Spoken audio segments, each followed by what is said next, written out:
नमस्कार साथियों, मैं आपका निरंकार वर्मा और प्रीलिम्स बूस्टर प्रोग्राम में आप सबका स्वागत है। इसके अंतर्गत आज हम लोग एक भूगोल का क्वेश्चन देखेंगे। क्वेश्चन दिया गया है, निम्नलिखित कथनों पर विचार करें, और कह रहा है उपयुक्त में से कौन सा कथन असत्य है, यानी कि रॉन्ग स्टेटमेंट की आपको पहचान करनी है। कथन कह रहा है, पहला, तापमान वायु दाब को नियंत्रित करने वाला एक महत्वपूर्ण कारक है, यानी कि टेम्परेचर एयर प्रेशर को कंट्रोल करने वाला एक इंपॉर्टेंट फैक्टर है, ये कह रहा है। अब ध्यान दीजिए, अगर मैं आपसे कहूं कि किसी क्षेत्र में तापमान में वृद्धि हो रही है, तापमान में वृद्धि होने से वायु क्या होगी? गर्म होगी। वायु गर्म होगी तो उसका आयतन वॉल्यूम बढ़ेगा। आयतन बढ़ेगा तो वायु का घनत्व कम होगा। वायु का घनत्व अगर कम होगा तो हम कह सकते हैं वायु की सघनता कम होगी, और वायु की सघनता कम होगी तो वायु दाब घट जाएगा। यानी कि अगर मैं आपसे कहूं कि तापमान बढ़ेगा तो वायु दाब घटेगा। इसी प्रकार से अगर हम इसको उल्टा कर दें, मैं आपसे कहूं कि तापमान किसी क्षेत्र में घट रहा है तो वायु क्या होगी? वायु ठंडी होगी, और वायु की ठंडे होने से उसका क्या होगा? संकुचन होगा।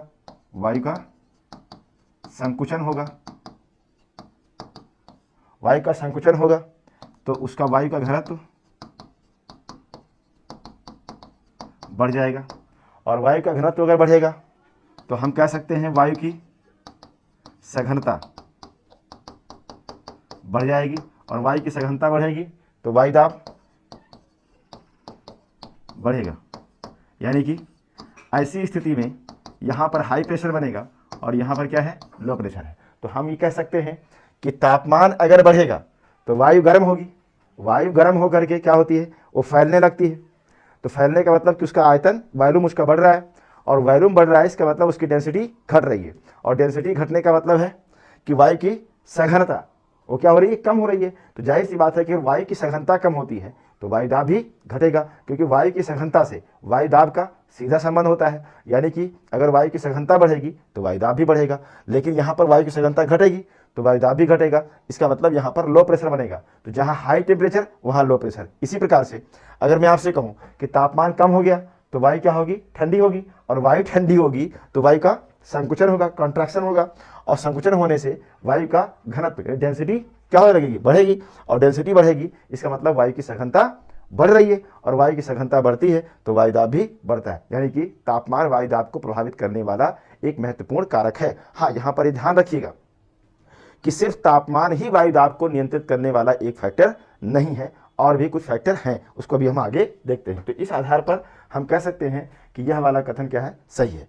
दूसरा कथन कह रहा है, पृथ्वी पर 7 आदर्श वायु दाब की पेटियों का विकास होता है। यानी कि पृथ्वी पर कह रहा है 7 आइडल एयर प्रेशर बेल्ट का डेवलपमेंट होता है, जिसमें से 4 तापीय जनित है। यानी कि कह रहा है कि जो 7 पेटियां बनती हैं पृथ्वी पर, उसमें से 4 जो हैं थर्मोजेनिक है, यानी कि तापमान के कारण बनी है।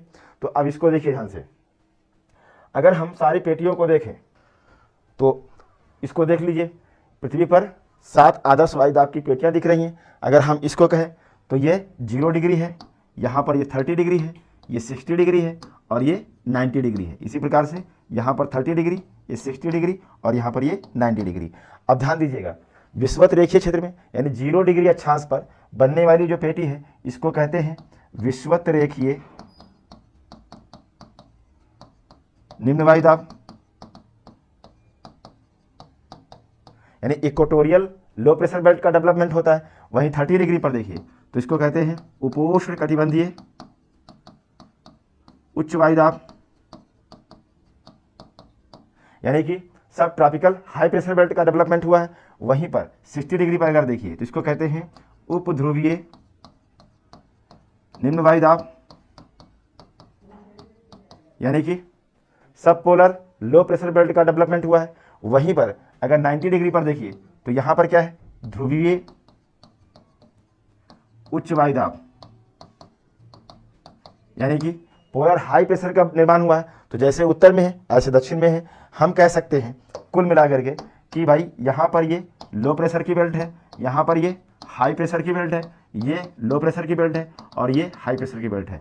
तो इस प्रकार से 1 2 3 4 5 6 और 7 आदर्श वायु दाब की पेटियों का विकास होता है। अब थोड़ा समझिए इसका डेवलपमेंट कैसे होता है, आखिर थोड़ा समझने का प्रयास करिएगा। देखिए ध्यान से, हम कह सकते हैं कि पृथ्वी है, अगर हम इसको ऐसे एक कर्व बनाते हुए पृथ्वी बना लें, मान लो ये पृथ्वी है, अर्थ है, और ये इसकी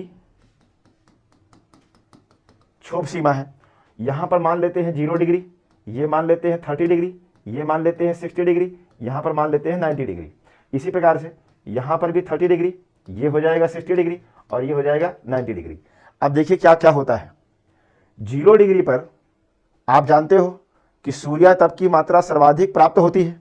इस कारण से यहाँ पर वायु गर्म होगी, और वायु जब गर्म होगी तो क्या होगी, वायु तरंग बन करके, एयर करंट बन करके संवहन के द्वारा ऊपर की ओर जाएगी। क्योंकि आप जानते हो वायु जब गर्म होती है तो वो हल्की हो जाएगी, और हल्की होकर के करंट फॉर्म में ऊपर की ओर आरोहित होगी। यानी यहाँ से वायु का क्या होगा, आरोहण होगा। देखिए ध्यान से, और जब वायु का आरोहण होगा तो नीचे वायु की सघनता कम होगी, और वायु की सघनता घटने से इस क्षेत्र में लो प्रेशर डेवलप हो जाएगा। तो इसी को हम कहते हैं विषुवत रेखीय निम्न वायु दाब की पेटी। इसी प्रकार से अगर हम कहें कि ऊपर जाने के बाद वायु इधर मुड़ेगी, ये इधर मुड़ेगी। अब पृथ्वी के घूर्णन के कारण अभिकेंद्रीय बल के प्रभाव से, पृथ्वी के घूर्णन के कारण अभिकेंद्रीय बल के प्रभाव से वायु का यहाँ पर क्या होगा, अवरोहण होगा। यानी वायु यहाँ 30 डिग्री के पास नीचे उतरेगी, और नीचे जब उतरेगी तो वायु की सघनता बढ़ेगी। वायु की सघनता बढ़ेगी तो इस क्षेत्र में क्या बनेगा, हाई प्रेशर डेवलप हो जाएगा। यही है उपोष्णकटिबंधीय उच्च वायु दाब की पेटी, जो आप इसको देख रहे हैं, उपोष्णकटिबंधीय उच्च वायु दाब की पेटी। इसी प्रकार से अगर हम ध्रुवीय क्षेत्र में देखें तो ध्रुवीय क्षेत्र में तापमान बहुत कम होता है, मिनिमम तापमान होता है, जिसके कारण वहाँ की वायु ठंडी होगी, और ठंडी होकर के वो भारी हो जाएगी, तो वो नीचे की ओर बैठेगी, यानी सबसिडेंस होगा, और नीचे की ओर हमेशा बैठेगी। तो यहाँ पर क्या होगा, हाई प्रेशर का विकास हो जाएगा। इधर भी ऐसे ही कर लो आप, यहाँ पर क्या हो जाएगा, हाई प्रेशर। तो ये है ध्रुवीय उच्च वायु दाब की पेटी, तापमान के कारण है। अब यहाँ देखिए ध्यान से, जब हम आपसे कहें कि ये ठंडी वाली वायु ये इधर की ओर मूव करेगी और ये वाली इधर की ओर मूव करेगी, तो यह वाली गर्म है और ये वाली क्या है, ठंडी है। गर्म ठंडी जब मिलेगी तो एक यहाँ फ्रंट बन जाएगा, और जो गर्म है वो हल्की है वो ऊपर जाएगी, ध्यान दीजिएगा। तो ये फिर इधर जाके मिलेगी, ये इधर जाके मिलेगी। इसी प्रकार से आप इधर भी कर सकते हो, ये इधर से आई, ये इधर से आई, तो यहाँ पर क्या हो गया, गर्म वायु ऊपर गई, ये इधर जाएगी, ये इधर जाएगी। तो यहाँ पर देखो 30 डिग्री पर क्या है, जो नीचे उतरी है वायु वो इधर भी जाएगी और इधर भी जाएगी, इधर भी जाएगी। तो कुल मिलाकर के क्या हो रहा है, 0 डिग्री से वायु का आरोहण हुआ और जा करके 30 डिग्री पर नीचे उतर गई, फिर ये इधर जाके मिल गई, तो ये ऐसे सेल बन गया एक, इसको कहते हैं हेडली सेल, हेडली कोशिका है। अब यहाँ देखिए, ये इधर गई, ठंडी वायु से टकराई, ऊपर गई, इधर चली गई, इधर नीचे आ गई, तो एक सेल यहाँ बन गया, इसको कहते हैं फेरल सेल। और इसी प्रकार से ये ऊपर गई, इधर आई, नीचे गई, इधर मुड़ी, तो यहाँ पर एक कोशिका बन गई, इसको कहते हैं पोलर सेल। तो तीन सेल हैं, यानी 3 इधर और 3 इधर, यानी 6 सेल बन रहे हैं। और पेटियां कितनी बन रही हैं प्रेशर की, तो आप कहेंगे विषुवत रेखीय निम्न वायु दाब की पेटी, तापमान के कारण। ये क्या है, उपोष्णकटिबंधीय उच्च वायु दाब की पेटी। अब यहाँ पर क्या होगा, जब वायु टकरा करके ऊपर गई तो यहाँ की सघनता घटेगी, तो यहाँ बनेगा लो प्रेशर, यानी कि सब पोलर लो प्रेशर बेल्ट है ये उपध्रुवीय निम्न वायु दाब की पेटी। और ध्रुवीय क्षेत्र में ठंडी वायु हमेशा नीचे बैठेगी, तो हाई प्रेशर बनेगा। तो हम कह सकते हैं ये क्या है, तापीय जनित है, और यह भी क्या है, तापीय जनित है। लेकिन जो ये 30 वाली उपोष्णकटिबंधीय उच्च वायु दाब है और 60 वाली उपध्रुवीय निम्न वायु दाब की पेटी है, ये यांत्रिकी जनित है, ये यांत्रिकी जनित है। तो यह बात तो सत्य है कि पृथ्वी पर 7 आदर्श वायु दाब की पेटियों का विकास होता है, लेकिन हम कह सकते हैं कि तापीय जनित पेटियों में 3 पेटियां होती हैं, 2 ध्रुवों पर न्यूनतम तापमान के कारण और एक विषुवत रेखीय क्षेत्र में लो प्रेशर की अधिकतम तापमान के कारण।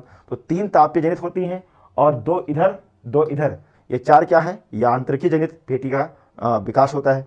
तो इस आधार पर अगर हम इस कथन को देखें तो हम कह सकते हैं कि पृथ्वी पर 7 आदर्श वायु दाब की पेटियों का विकास होता है, जिसमें से 4 तापीय जनित हैं। तो ये गलत हो जाएगा, 4 नहीं होती हैं, 3 तापीय जनित हैं और 4 यांत्रिकी जनित हैं।